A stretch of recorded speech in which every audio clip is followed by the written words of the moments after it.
Hello dear students, কেমন আছো সবাই? তোমাদের জন্য আজকে খুব একটা ইম্পর্টেন্ট ইনফরমেশন, যেটার জন্য আমরা সবাই বসে থাকি।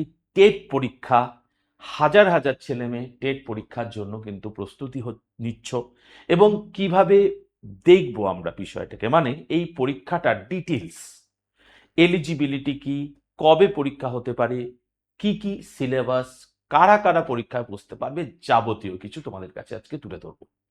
প্রথমেই বলি, 20,000 সম্ভাব্য শূন্যপদ। তোমরা দেখতে পাচ্ছ থাম্বনেলে, বছরে দুবার টেট পরীক্ষা হবেই, এটা কিন্তু আমরা জানি। বছরে দুবার টেট পরীক্ষা হবেই, এটা বলা হয়েছে।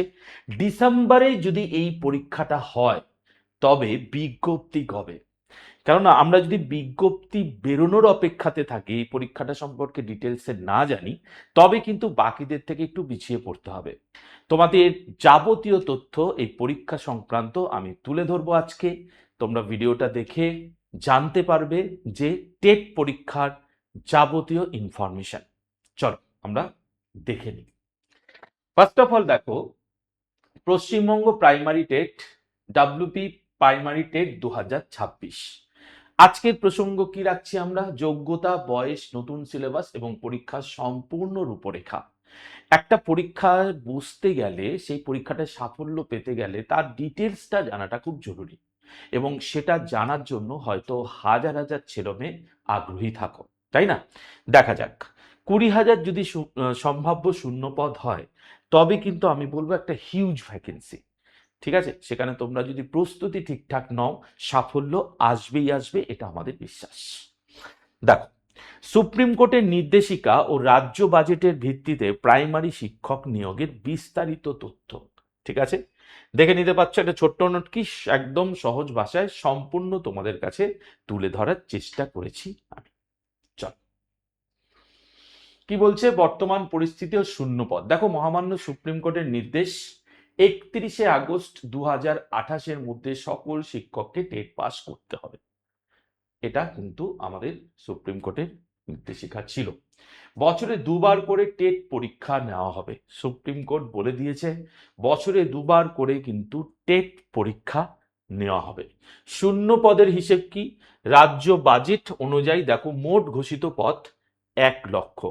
শিক্ষাক্ষেত্রে নিয়োগ, তার মধ্যে কিন্তু 50,000।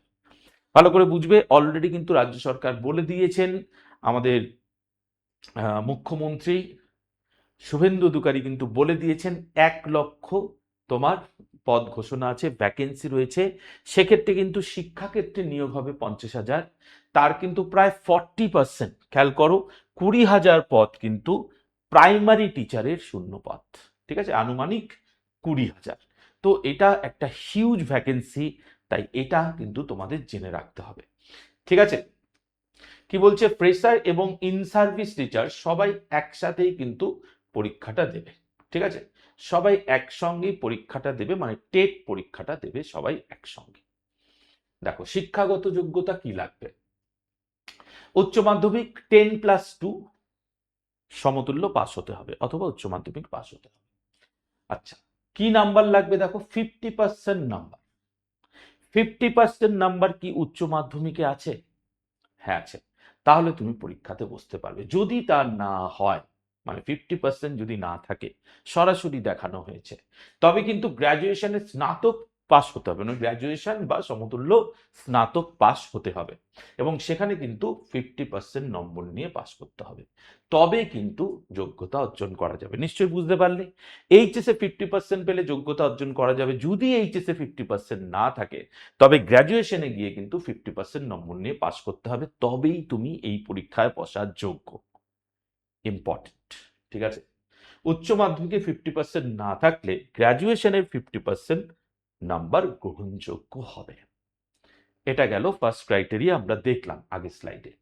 শিক্ষকতা ট্রেনিং বা প্রফেশনাল কোয়ালিফিকেশন কিন্তু লাগবে, মাস্ট। প্রফেশনাল কোয়ালিফিকেশন কিন্তু লাগবে, এটা ম্যান্ডেটারি। কি বলছে, 2 বছরের ডিএলএড বা ডিএড কোর্স, 2 বছরের ডিএলএড বা ডিএড কোর্স লাগবে, অথবা 4 বছরের বিএলএড কোর্স লাগবে। ঠিক আছে, অথবা 2 বছরের বিএড স্পেশাল এডুকেশন, আরসিআই অনুমোদিত থাকতে হবে 2 বছরের বিএড স্পেশাল এডুকেশন। ঠিক আছে, তাহলে প্রাইমারি টেটে নতুন নিয়ম অনুযায়ী বিএড কিন্তু বাতিল। তার মানে যারা বিএড পাস করে আছো তাদের মনে যদি একটা স্বপ্ন থাকে বা আশা থাকে যে আমরা প্রাইমারি টেটে বসবো, সেটা কিন্তু আর হচ্ছে না। খুব ইম্পর্টেন্ট ইনফরমেশন। তার মানে বিএড যারা পাস করেছো তারা কিন্তু প্রাইমারি টেটে বসতে পারছো না। ঠিক আছে, কারা বুঝতে পারছো? এই ডিগ্রিগুলো থাকলে বুঝতে পারছো। আগের যেটা তোমার একাডেমিক যে ডিগ্রিটা আগে বললাম সেটার সঙ্গে সঙ্গে সতর্কীকরণ কি, সাধারণ বিএড প্রার্থীরা প্রাইমারি টেটের জন্য যোগ্য নন। Only DElEd, DEd, BElEd allowed. ঠিক আছে, পরিষ্কার একদম। চলো, ভেরি গুড। বয়সের সময়সীমা দেখে নাও, এজ লিমিট। আগামী 2 বছরের জন্য 5 বছরের বিশেষ ছাড় ঘোষণা করা হয়েছে। নতুন সরকার, তোমরা জানো 5 বছর বয়স কিন্তু রিল্যাক্সেশন দিয়েছেন, সেক্ষেত্রে অনেকেরই সুবিধে হবে। জেনারেলের সাধারণ বয়স ছিল 40 বছর, বর্তমানে কিন্তু সেটা 45 বছর হয়েছে। ওবিসি এবি 43 বছর, সেটা বেড়ে কিন্তু 48 বছর হয়েছে। এসসি এসটি 45 বছর, সেটা বেড়ে কিন্তু 50 বছর হয়েছে। প্রতিবন্ধী সরকারি নিয়ম অনুযায়ী, ঠিক আছে। PH candidate, physically handicapped candidate কিন্তু সরকারি নিয়ম অনুযায়ী যা ছিল তাই। তাহলে 2 বছর পর বয়সসীমা আবার আগের মতো হয়ে যেতে পারে। ভালো করে বুঝে নাও, এটা কিন্তু আগামী 2 বছরের বয়সের ছাড়। কাজে আগামী 2 বছরটা খুব ইম্পর্টেন্ট। 27-28 সাল পর্যন্ত খুব ইম্পর্টেন্ট। পরীক্ষায় বসে কিন্তু ভালো মতো প্রিপারেশন নিয়ে চাকরিটা পাওয়ার চেষ্টা অবশ্যই করতে হবে। পরীক্ষা কেমন হবে, এক্সাম প্যাটার্ন কি, সময় দেখো 150 মিনিট, মানে 2 ঘন্টা 30 মিনিট। পদ্ধতি সম্পূর্ণ অফলাইন, ওএমআর শিটে গোল করতে হবে। প্রশ্নের ধরন কি, এমসিকিউ, মাল্টিপল চয়েস কোয়েশ্চেন। একটি প্রশ্নের 4টি অপশন থাকবে, মোট নাম্বার 150 নাম্বার, কোয়েশ্চেন থাকবে 150টি। প্রতিটা কোয়েশ্চেনের জন্য 1 নাম্বার করে বরাদ্দ। সবচেয়ে সুবিধা কি, কোনো নেগেটিভ মার্কিং নেই। এটা তুমি সুবিধে বলো অসুবিধে বলো, আমরা ধরেই নেব পজিটিভ। তুমি একটা কনফিউশনে আছো, অ্যাটেম্প করতে ভয় পাও যখন নেগেটিভ নাম্বার থাকে, কিন্তু একটু কনফিউশন সত্ত্বেও অ্যাটেম্প করা সম্ভব বা যায় যদি নেগেটিভ মার্কিং না থাকে। সেই অর্থে বলা হয়েছে সব থেকে বড় সুবিধে। বাকিটা কিন্তু সময় বলবে। ভুল উত্তর দিলে কোনো নম্বর কাটা যাবে না, তাই 150টি প্রশ্নই অ্যাটেম্প করা যাবে। বোঝা গেল, কোনো নেগেটিভ মার্কিং নেই। সরাসরি 150টা কোয়েশ্চেন নির্দ্বিধায় অ্যাটেম্প করা যাবে, যদি কয়েকটায় কোনো রকম কনফিউশন থাকে। যোগ্যতা অর্জনের নম্বর কত, তুমি যোগ্যতা অর্জন করতে পারবে, কোয়ালিফাইং মার্কস কত যেটাকে আমরা বলি। জেনারেল সাধারণ প্রার্থীর জন্য টার্গেট 60%, তাহলে পেতে হবে 90 আউট অফ 150। দেখো 150-এর মধ্যে তোমাকে 90 পেতে হবে টেট পাস করতে গেলে বা কোয়ালিফাই করতে গেলে। রিজার্ভ যদি হয় এসসি এসটি ওবিসি, তার ক্ষেত্রে কিন্তু পেতে হবে 82, মানে পার্সেন্টেজটা 55% নম্বর, 5% কম সাধারণ পরীক্ষার্থীদের তুলনায়। টেট পাসের পর আর কোনো লিখিত পরীক্ষা নেই, এই নম্বরের উপর ভিত্তি করে মেরিট লিস্ট ও ইন্টারভিউ হবে। ভেবে দেখো, টেট পাস করলেই কিন্তু তারপরে ইন্টারভিউ এবং সেই অনুযায়ী মেরিট লিস্ট। ঠিক আছে, মানে তোমাকে এই নাম্বারের ভিত্তিতে মেরিট লিস্ট করার পর ইন্টারভিউর মাধ্যমে নিয়োগ হবে। এই হচ্ছে পরিষ্কার কথা। তাহলে সাধারণ প্রার্থী এবং যাদের কাস্ট রয়েছে, রিজার্ভ কাস্ট যাদের রয়েছে, তাদের কি ধরনের নাম্বার, কত নাম্বার পেতে হবে সেটা কিন্তু আমরা দেখে নিলাম। দেখে নিই কি কি আছে সম্পূর্ণ সিলেবাস। হ্যাঁ, পরীক্ষা দিতে যাব একটা, আমি তার সিলেবাস সম্পর্কে কিন্তু আমাদের সম্পূর্ণ সঠিক এবং নির্ভুল কিন্তু কনসেপ্ট থাকতে হবে। পরিবেশবিদ্যা ইভিএস এনভায়রনমেন্টাল সায়েন্স 30 নম্বর। শিশু মনস্তত্ত্ব সিডিপি, যেটাকে বলা হয় চাইল্ড ডেভেলপমেন্ট অ্যান্ড পেডাগজি, 30টা প্রশ্ন, তার মানে 30 নম্বর, 1 নম্বর করে। প্রথম ভাষা বাংলা, তাতে থাকছে 30টা প্রশ্ন, দ্যাট ইজ 30 নম্বর। ম্যাথামেটিক্সে থাকছে 30টা প্রশ্ন, 30 নম্বর। দ্বিতীয় ভাষা ইংরেজি থাকছে 30টা প্রশ্ন, 30 নম্বর। তাহলে কটা সেকশন, 1টা 2টো 3টে 4টে 5টা, প্রতিটায় 30 নম্বর করে, মানে মোট 3 5 15 150 নম্বরের পরীক্ষা তোমাকে দিতে হবে। প্রতিটি বিষয়ে পেডাগজি থেকে প্রশ্ন থাকবে। মানে দেখো, চাইল্ড ডেভেলপমেন্ট অ্যান্ড পেডাগজি এটা তো থাকছেই, সঙ্গে এখানেও পেডাগজির প্রশ্ন থাকবে, মানে মেনলি ম্যাথামেটিক্সে প্রথম ভাষা বাংলাতে এবং দ্বিতীয় ভাষা প্রত্যেকটা সাবজেক্ট অঙ্কতে আলাদা করে পেডাগজির নাম্বার থাকবে। জেনারেলি 5 থেকে 10 নম্বর পেডাগজি থেকে আসে। ম্যাথসের পেডাগজি, বাংলা ভাষার তোমার ইংরেজি ভাষার ওপর পেডাগজি থাকে। ঠিক আছে, প্রতিটি বিষয় পেডাগজি থেকে প্রশ্ন থাকবে। বিস্তারিত সিলেবাস যদি দেখি, শিশু বিকাশ ও পেডাগজি, যেটাকে চাইল্ড ডেভেলপমেন্ট অ্যান্ড পেডাগজি বলছি, শিশু বিকাশ, বংশগতি এবং পরিবেশ, ঠিক আছে।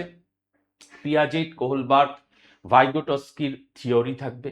অন্তর্ভুক্তিমূলক শিক্ষা, ইনক্লুসিভ এডুকেশন, শিখন এবং শিক্ষণ বিজ্ঞান, এই হচ্ছে তোমার শিশু পেডাগজি সিলেবাসটা মোটামুটি। তারপর অনেক ডিটেলসে তোমাদের দেখতে হবে, প্রচুর কোয়েশ্চেন এখান থেকে হতে পারে ছোট ছোট।